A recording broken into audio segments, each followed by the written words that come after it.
السلام علیکم. میں ولسن فارماسیوٹیکلس کی جانب سے آپ کو آج کے پروگرام میں خوش آمدید کہتا ہوں. میں ہوں ڈاکٹر زاہد، آپ کا آج کا میزبان. ولسن فارماسیوٹیکلس ایک دوا بنانے والی کمپنی ہے جس نے ول کاسٹ کے نام سے ایک پروگرام کی سیریز شروع کی ہے. پروگرام کی اس سیریز میں ہمارا آج کا ٹاپک ہے میٹابولک سنڈروم اور اس سے ریلیٹڈ جو کمپلیکیشنز ہیں جس میں خاص طور پہ ہائی بلڈ پریشر ہے، اس سلسلے میں آج ہم بات کریں گے. ہمارے ساتھ آج اس موضوع بات کرنے کے لیے ہیں ہمارے ساتھ ڈاکٹر ریحان عمر صدیقی جو کنسلٹنٹ کارڈیالوجسٹ ہیں NMC کراچی میں. السلام علیکم ڈاکٹر صاحب. وعلیکم السلام سر. ڈاکٹر صاحب یہ بتائیے میٹابولک سنڈروم کیا ہے، کتنی کامن ہے، اور جیسے کہ آپ جانتے ہیں کہ بہت تیزی سے بڑھ رہی ہے، اس کی کیا وجہ ہے؟ دیکھیں، میٹابولک سنڈروم جس طرح نام سے ایک آپ کو ہوا لگ رہا ہے، یہ بیسیکلی ایک بیماری نہیں ہے، یہ مختلف بیماریوں کا مرکب ہے. اور جس طریقے سے کارڈیو واسکولر ڈیزیز اس وقت دنیا میں بڑھ رہی ہے اور نمبر 1 کاز آف ڈیتھ ہے، اس میں جو سب سے بڑا جو رسک فیکٹر ہے وہ میٹابولک سنڈروم ہے. میٹابولک سنڈروم کے اندر چیزہ 5-6 چیزیں ہوتی تو بہت ساری ہیں، لیکن اگر یہ پوڈ کاسٹ عوام الناس کے لیے ہے تو اس کے لیے 4-5 چیزیں ذہن میں رکھنی چاہیے، جس کے اندر ہائی بلڈ پریشر ہے، شوگر ہے، LDL یعنی خراب کولیسٹرول کی زیادتی، HDL اچھے کولیسٹرول کی کمی، یورک ایسڈ اس کا بڑھ جانا، جگر پہ چربی کا ہو جانا اور موٹاپا ہو جانا. جی، تو یہ اس میں بڑھنے کی کیا وجہ ہے، کیوں بڑھتی چلی جا رہی ہے؟ یہ جناب بڑھنے کی وجہ سب سے زیادہ جو امپورٹنٹ ہے دیٹ از اربنائزیشن. ہمارے آبا و اجداد آپ کی طرح اسمارٹ ہوتے تھے، وہ کم کھاتے تھے، شام کو جلدی کھا لیتے تھے، جلدی سو جاتے تھے، سویرے اٹھتے تھے، جتنا ہو سکتا تھا چلتے تھے. ہمارے یہاں اربنائزیشن کی وجہ سے یہ چیزیں ریورس کر گئیں، بیک فائر کر گئیں. اب ہمیں 2 قدم ہی چلنا پڑتا ہے تو ہمارا لائف اسٹائل سیڈنٹری ہے، ہم لوگ گاڑی پہ جاتے ہیں، بائک پہ جاتے ہیں. سیڑھیاں اور اسکیلیٹر ساتھ ہیں، اگر آپ ایئرپورٹ پہ جائیں کراچی یا تو لوگ سیڑھیاں نہیں چڑھیں گے، وہ اسکیلیٹر سے جائیں گے. تو ہم نے اپنی زندگی کو ایزی بنا لیا ہے. اس ایزی بنانے کی وجہ سے ہمارے اندر موٹاپا، ہائی بلڈ پریشر، کولیسٹرول، تو یہ ساری چیزیں ملا کے میٹابولک سنڈروم بنتی ہے. جی ڈاکٹر صاحب، یہ بتائیے کہ میٹابولک سنڈروم کی کمپلیکیشنز کیا ہو سکتی ہیں؟ جو میٹابولک سنڈروم کی جو کمپلیکیشنز ہیں وہ بہت ہی خطرناک ہیں. Metabolic syndrome leads to heart attacks. Heart attack کا مطلب ہوتا ہے دل کا دورہ. دوسرا برین اٹیک جسے ہم فالج کہتے ہیں، سیریبرو واسکولر ایکسیڈنٹس. کڈنی فیلئر، دنیا کی نمبر 1 کاز کڈنی فیلئر کی آپ کو پتہ ہے ڈائبٹیز ہے.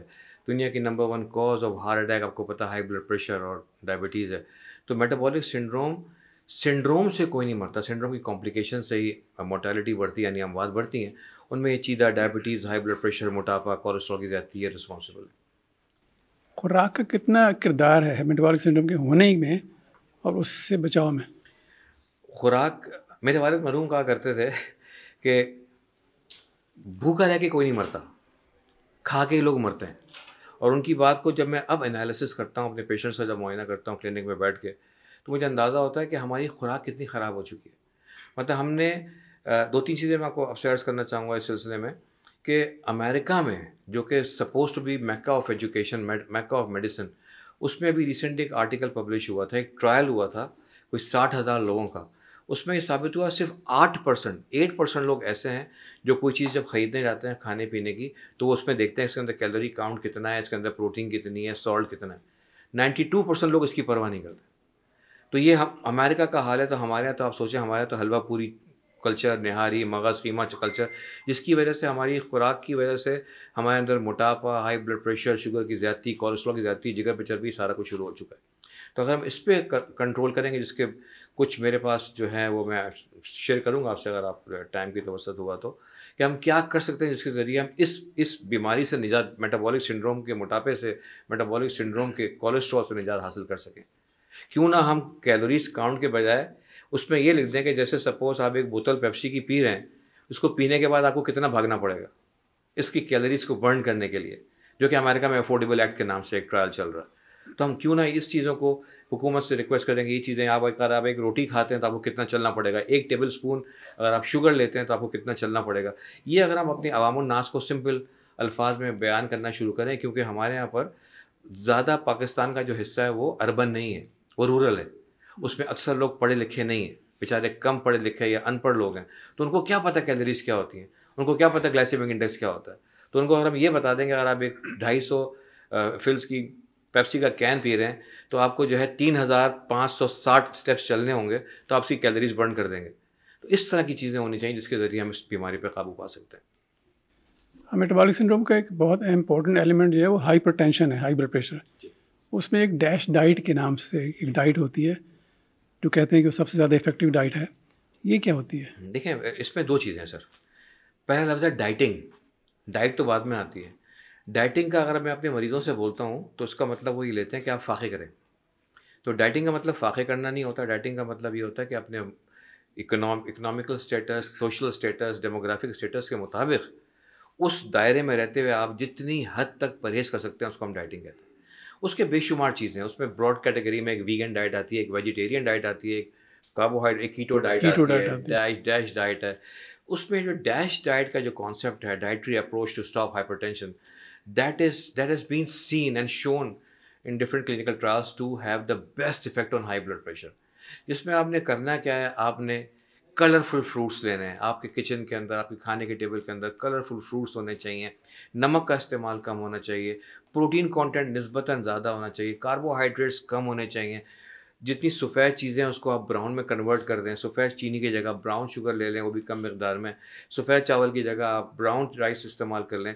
تو یہ وہ اپروچ ہے جس کے ذریعے بلڈ پریشر کا انسیڈنس, جو کہ ایک ایپک پروپورشن میں پہنچ چکا ہے, ہر تیسرا پاکستانی ہائی بلڈ پریشر کا مریض ہے, اس کو آپ کم کر سکتے ہیں. اور ہمارے پاس ڈیٹا موجود ہے کہ جس کا ہم صرف 2 ملی میٹر سسٹولک اوپر والا اگر کم کر دیں بلڈ پریشر, تو 10% چانسز آف اسٹروک, فالج ہونے کے چانسز 10% کم ہو جائیں گے, اور ہارٹ اٹیک ہونے کے چانسز 7% کم ہو جائیں گے. اس کا ڈیش ڈائٹ کا ایک کمپوننٹ ہول گرینز. جی سر. ہول گرینز میں کیا چیزیں شامل ہیں؟ ہول گرینز کے اندر آپ کے پاس ہر وہ چیز جو زمین سے ہوگی ہوئی, جیسے فار ایگزامپل آپ کے ڈرائی فروٹس ہیں وہ شامل ہیں, آپ کی جو جتنی پلسز ہیں وہ شامل ہیں. ہر وہ چیز جس کا گلائسیمک انڈیکس 70 سے کم ہو اور اس کے اندر فائبر زیادہ ہوں, ہم اس کو گرینز کے اندر لے لیتے ہیں. تو وہ اس کا استعمال بہت ضروری ہے, ضرور کرنا چاہیے. اچھا, نمک کا آپ نے ذکر کیا. نمک کسی ایک آدمی کو صحت مند ہے یا ہائپر ٹینشن کا مریض ہے, اس کو دن میں کتنا استعمال کرنے کی اجازت دیتے ہیں؟ اب ہم جو اگر سائنٹیفک ٹرم میں بات کریں گے تو عوام نہیں سمجھے گی. عوام کے سمجھنے کے لیے کہ ایک چائے کا چمچہ, اس سے زیادہ 24 گھنٹے میں نمک استعمال نہیں ہونا چاہیے. اور ویسے اگر دیکھا جائے تو 1500 ملی گرامس کی جو ریکوائرمنٹ ہے, اس سے کم آپ نے اس کو ایکسیڈ نہیں کرنا. اچھا, فیٹ ہم چربی یا چکنائی استعمال کرتے ہیں کھانا بنانے میں, اس میں ایک ہیلدی چکنائی ہیلدی فیٹ ہے, ایک انہیلدی فیٹ, اس میں کیا فرق ہے؟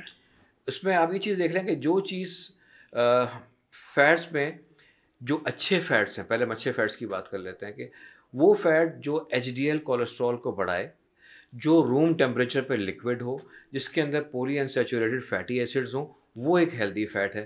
تو وہ اس کا استعمال اگر آپ کریں گے تو آپ کا جو اچھا کولیسٹرول خون کے اندر ہے وہ بڑھ جائے گا. وہ کن چیزوں میں ہوتا ہے؟ وہ آپ کو مچھلی میں ملے گا, آپ کو ڈرائی فروٹس کے اندر ملے گا, وہ آپ کو انڈے کے اندر بھی ملتا ہے. ایک بہت بڑا متھ ہے ہمارے ملک میں کہ انڈا کھاؤ زردی نہ کھاؤ. زردی کیوں نہ کھاؤ بھائی؟ اس میں چکنائی ہوتی ہے. بالکل چکنائی ہوتی ہے, but that's a combination of good cholesterol as well as bad cholesterol. So آپ کو گڈ کولیسٹرول بھی تو مل رہا ہے انڈے کے اندر. اور ایک غریب انسان سے میں بولوں کہ آپ روزانہ بکرے کا گوشت کھاؤ, کون کھائے گا؟ So I think anda should be considered as the best protein for poor people. تو اس میں بھی اچھے کولیسٹرول بھی ہوتا ہے. آپ ایک زردی روزانہ کھا سکتے ہیں انڈے کے اندر. اس کے علاوہ فش کھائیے اور پلانٹ بیسڈ پروٹین استعمال کیجیے. پلانٹ بیسڈ پروٹینز بہت امپورٹنٹ ہے. انفارچونیٹلی پاکستان میں اگین جو ہے پلانٹ بیسڈ پروٹین مہنگی ہوتی ہے. ایووکیڈوز اگر ہم خریدنے جائیں تو 5000 روپے کلو مل رہا ہے ایووکیڈوز. تو جس حد تک ہم کر سکتے ہیں اس کو عمل کرنا چاہیے اس کے اوپر. تو یہ ڈائٹ کا ذکر کیا آپ نے, ڈیش ڈائٹ کی کمپوننٹ بتایا, اس سے کیا کولیسٹرول لیول پہ فرق پڑتا ہے؟ جی سر, بیسیکلی ہائپر ٹینشن جو ہے نا وہ ایک کنفاؤنڈنگ بیماری ہے sir. It takes in concert everything. مطلب اگر آپ صرف ٹریٹمنٹ کرنے جاتے ہیں تو ہم صرف نمبرز دیکھتے ہیں, لیکن ہم ہولسٹیکلی اگر مریض کا علاج کرنے جاتے ہیں تو ہم میٹابولک سنڈروم کو پورا دیکھ لیتے ہیں, کیا چیزیں ہائی بلڈ پریشر کو افیکٹ کر رہی ہیں. اس میں کولیسٹرول بھی شامل ہے. تو اگر ہم ڈائٹ پراپر رکھیں گے تو ہمارا کولیسٹرول جو گندا کولیسٹرول ہے وہ بھی نیچے آئے گا, اور اس سے ہمارے as a confounding variable blood pressure بھی امپروو ہوگا. Because cholesterol what it does, خون کی نالیوں کے اندر نیروئنگ کرتا ہے. تو جب ہم ڈائٹ اچھی رکھیں گے تو نیروئنگ کم ہوگی, راستہ صاف ہوگا, بلڈ پریشر کم ہوگا. بہت شکریہ ڈاکٹر صاحب. ناظرین, آپ نے دیکھا کہ ڈاکٹر صاحب نے بہت اہم معلومات ہم سے شیئر کی ہیں, اور ہم امید کرتے ہیں کہ آپ اس پر عمل کر کے ایک صحت مند زندگی گزار سکیں گے. بہت شکریہ. السلام علیکم.